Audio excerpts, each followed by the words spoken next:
喂，hello，大家好，又係我阿坡啊，歡迎收聽阿坡有嘢講。嗱，今次要講下思明離世呢一單嘢啊。嗱，思明咧離世2日後咧，咁先至外界收到消息喎，連阿鼎爺都係啊。嗱，咁啊大仔李永漢同細仔李永豪嘅兩個人嘅恩恩怨怨咧，搞到啊真係好似啲豪門恩怨啊分家產咁樣喎，真係曲折離奇啊！咦，咁但係最新嘅消息咧，阿鼎爺接受傳媒訪問啊，真係透露咗一啲嘢喎。阿細仔李永浩啊，原來都要問阿鼎爺攞300萬喎，好似話要分身家咁喎，真係家家有本難念的經啊！思明都已經去世啦，希望往生者可以安息啦。好啦，麻煩大家俾個 like 支持下，免費訂閱，介紹俾你朋友聽，同埋留言啦，唔該。嗱，依類型嘅家庭問題呢，其實喺好多嘅家庭都會發生嘅。通常嗰個問題啊，都係基於錢啦，或者身份地位啦，咁所以呢，就會延伸到呢一連串啊家庭問題，就好似思明離世呢一單嘢咁樣啦。嗱，我係身為讀者啦，我都係經傳媒網上咁樣睇到消息先知道阿思明離世啦。咁原來鄧子峰都係經過傳媒先知道啊。嗱，鄧子峰就係阿思明嘅妹夫啊。咁另外阿鼎爺啦都一樣啦，都係經由傳媒先知道咧阿思明嘅死訊啦。咁都係隔咗2日後喎。咁所以你諗下呢個大仔李永漢就真係咧將呢一個監護權咧真係咧用到盡啊！連鼎爺同埋細媽咧豪仔都完全唔可以去醫院探思明啊！你話真係幾離譜啊！嗱，而家首先講一講咧呢個監護令咧嗰個權力有幾大啊？所以點解大媽李永漢咧可以咧行使到咁大嘅權力啊？嗱，因為呢個監護令咧通常係俾啲家庭成員已經係喺認知上或者係精神疾病嗰方面咧係失去咗一個決策能力啊，咁甚至乎咧已經唔可以照顧自己日常嘅起居飲食啦。咁呢一個人咧攞咗呢個監護令咧，哇犀利咯！咁即係可以管理晒嗰個家庭成員嘅一切所有嘅文件財產銀行嘅嘢家當全部都係由呢一個擁有監護令嘅人咧去管理噶啦。點解就係話連去醫院探都唔可以？總之呢一個攞監護令嘅人咧，即係大媽李永漢落一句令咧就係已經唔俾，就係唔俾嘅。跟住落嚟咧就要講翻啲最新嘅消息先就係講有關於300萬同埋呢一個通話記錄揭封鎖李永豪嘅真相變成羅生門同埋爆弟婦弟婦即係咧李永豪個老婆就話爆弟婦係主動結識咧整散頭家嘅內幕哇！真係呢個羅生門咧真係越演越烈啊！咁李永漢咧就話上年收到鼎爺嘅一個驚慌嘅電話來電就係話李永浩夫婦嚴密咁監控連去出門口買餸都要獲得批准先至可以出去行蹤亦都日日要匯報咁李永漢表示咧就話鼎爺即係嗰陣時好驚，就話李永浩咧話要分身家，最後咧鼎爺就俾咗300萬細媽就係李永浩哇！呢件事真係如果爆出嚟，真係又係一個家庭嘅嗰啲悲哀事咁另外有爆料指出咧就係話細媽個老婆係用呢個社交嘅網絡方式而不擇手段咧咁樣去認識細媽李永浩咁佢哋兩個認識唔係好耐啦，咁之後就真係開始拍拖啦。咁其實呢件事講真係呢個媒體咧報導出嚟嘅，咁嗰個真確性有幾大咧就存疑喺我呢一方面嚟睇咧，我覺得呢一樣嘢咧有少少係炒作，究竟係真定係假咧，就真係冇一個答案嘅。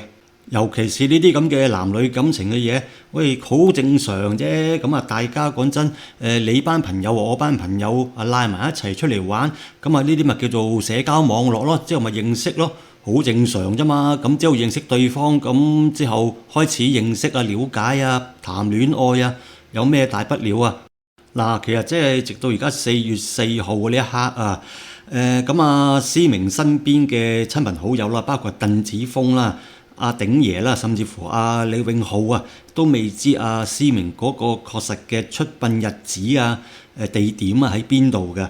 咁啊講真，而家李永漢大仔呢，就完全咧掌管晒所有一切嘅嘢啦，就係利用呢個法律嘅手段啊，就係呢一個咁嘅監管令啊，就係掌管晒一切，唔俾外界知道阿思明嗰啲喪禮嘅一切嘅時間地點，即係所有嘅行程唔知。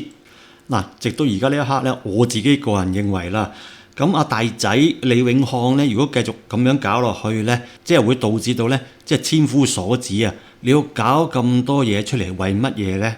其實到最後結果其實好簡單啦，就係思明嘅遺產啊！嗱，因為而家喺法律上咧，思明嘅遺產咧，除咗阿大媽細媽佢兩個人可以分咧，其他人就分唔到噶啦。嗱，咁阿鼎爺咧就同阿思明已經離咗婚多年啦。咁其實如果根據呢個法律上嚟講咧，佢攞住呢個監管令咧，佢都唔係話可以全部將嗰啲思明嘅財產據為己有嘅，即係阿李永漢咧唔好諗住咁大想頭啊！根據呢個即係遺產嘅法律嚟講咧，個分配方法啊，就一定咧係會平均分嘅，就係李永漢同李永豪咧兩人去平均分㗎。嗱，另外一樣嘢，除非阿思明喺佢自己清醒嘅狀態底下已經立咗一個遺囑，就係呢個遺囑咧，全部嘅錢啊都係歸於阿李永漢大仔所有嘅，咁啊其他人就冇得分噶啦，除非係咁樣嘅啫。所以阿大仔啊李永漢搞咁多嘢，其實為咩咧？其實你到最後啊都係要搞掂啲嘢平均分嘅，係啊，你為咗過往嘅恩怨情仇啊，唔好拖到咁耐啦。人已經唔喺度啦，快快脆脆搞掂咗啲嘢，咁啊等佢安息係咪？嗱，咁另外鄧子峰啊回覆傳媒咧就話，佢就唔清楚佢哋兩兄弟之間嘅嗰啲情況啦。咁啊最重要一樣嘢就話，佢就希望阿思明咧就可以好好地咁有尊嚴啊舉辦一個喪禮，然之後咧就入土為安，就係咁簡單嘅啫。不過我聽翻一兩日前嘅報道內容啦，直頭話李家鼎啊就話想喺阿思明患病嘅期間啊去醫院度探望咧，咁啊都仍然啊都受到阿大仔李永漢嘅阻攔啊，咁啊連呢個房間號碼都唔講俾佢聽啊！哇，直頭真係你係咪做人個仔㗎？咁啊嗰個係你老豆，話晒都係佢個前夫。曾經都有一段感情，咁啊叫做嚟講都係一家人啊，無謂做到咁樣。咁要阿李家鼎同傳媒講一句咁嘅嘢，其實阿李永漢你自己咁樣做壞咗自己嘅形象㗎咋。同埋咧又講到阿細媽李永豪啊個老婆咧阿 Angus 啊，從來都未見過咧佢阿媽㗎，咁所以又話呢一個人咧完全冇資格去拜佢阿媽。哎呀，咁你講啲咁嘅嘢㗎？咁啊，淨係你老婆就有資格，你細佬個老婆就冇資格。阿李永浩咧近日咧就透露啊，就話被阿李永漢以監管令咧阻止自己同父親阿李家鼎去探望思明呢件事啦。咁啊曾經係為咗呢個問題咧，而且報警喎。咁但係警方都係因為話呢個係叫監管令，係屬於家庭事務啊，就冇辦法介入啦。咁呢樣嘢係正常嘅，因為即係監管令呢樣嘢出咗嚟咧，就係俾咗阿大媽阿李永漢咧，咁啊屬於係阿李永漢去全部處理噶嘛。呢個監管令其實個權力都幾大嘅。咁如果大媽就係話唔俾，就係唔俾噶啦。咁所以變咗咧，嗱咁警方咧就冇辦法介入噶啦。咁啊李永豪咧為咗要了解佢阿媽嘅喪禮安排咧，咁啊用到啲咩方法？你諗都諗唔到啊！要用一個咧係冇辦法識別嘅電話先至聯絡到阿李永漢啊，即係阿大佬啊。咁啊對於李永浩嘅指控咧，阿李永漢啊表示兩兄弟嘅關係破裂，但係咧都仍然希望對方咧可以盡兒子嘅責任，所以咧就唔好阻撓咧阿李永浩啊去探望母親或者咧出席佢嘅喪禮。唉，真係家家有本難念的經啊！咁啊男人啊為咗咩會反目成仇呢？第一就錢，第二就女人。咁啊我估計啊佢哋兩兄弟咧就係錢呢方面咧就多於係女人噶啦。因為睇翻佢哋過往嗰啲情史咧，就其實都好低調嘅嚇。咁啊唔係啲花花公子。咁我都睇住佢哋兩個大啊。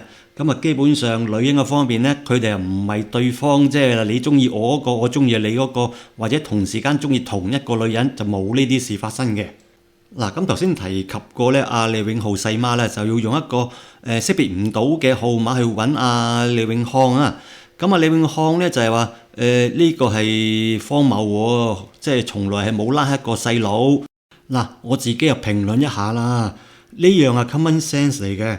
咁啊，如果李永浩咧係真係試過打個電話俾阿李永康咧，即係佢大佬啊，打俾佢大佬咧，真係唔通嘅即係封咗啦，係咪先？如果真係打得通嘅，就唔使揾另外一個電話 number 揾佢阿哥啦，係咪啊？咁所以點解佢阿哥阿李永康啊講完呢一句話出嚟呢，就覺得佢咧喺度呢，就係講緊大話？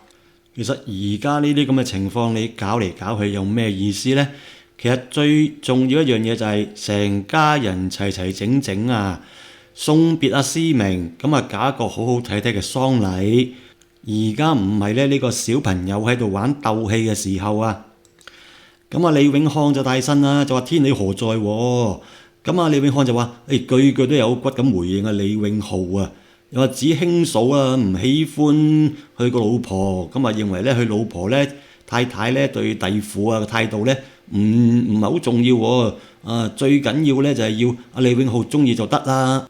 所以阿李永浩咧真係冇辦法啦，又聯絡唔到佢阿哥，咁啊之後冇辦法，真係喺網上啊寫千字文，叫做表達一下自己內心嘅一種情緒啊，發泄出嚟啦。咁阿思明啊不嬲生前啊都係好低調噶啦，即係唔想話即係家庭事啊，即係有啲咩醜事外傳噶嘛。其實而家咧罪魁禍首啊就係呢個李永康啊，不斷啊透過呢個媒體啊去放話。咁啊，將呢啲嘢咧越嚟越發酵就越大啊！其實而家呢刻開始咧，我啊覺得真係佢哋兩兄弟咧就停止就係對呢個媒體去講嘢啊，就係搞掂咗阿思明呢一個喪禮，等佢可以入土為安啊！咁之後先至兩兄弟有咩恩怨情仇嘅，之後先至再了結啦。係啊，一家人齊齊整整咁啊送別咗阿思明。跟住落嚟仲有好多嘢要做噶，日子一樣要過噶。咁佢哋兩兄弟咁啊，自己有自己嘅各自生活，咁啊唔好再有咩紛爭啦。而且佢哋兩兄弟都要考慮到鼎爺啦。阿鼎爺都有翻咁上下年紀啦，咁佢而家都年紀大，咁啊等佢安安定定過埋呢個晚年。咁佢哋兩兄弟嘅趁而家呢段時間咧，可以盡一下呢個做仔嘅責任，多啲時間咧就陪下鼎爺啦，係咪？咁啊更加好咯。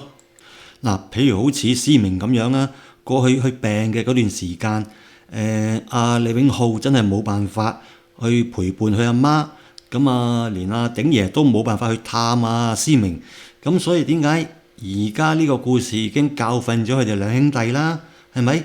咁而家仲要鬥氣落去嘅，冇意思噶。咁仲有個阿爸喺度啊嘛，親阿爸而家仲喺度嘅時候，兩兄弟咧好好地咁樣孝順佢阿爸鼎爺啊，係咪啊？嗱，希望佢哋兩兄弟咧就真係生生性性啦嚇，唔好令大家失望啦。同埋咧都希望阿思明真係可以安息啦嚇。咁話呢兩兄弟真係要生性啦。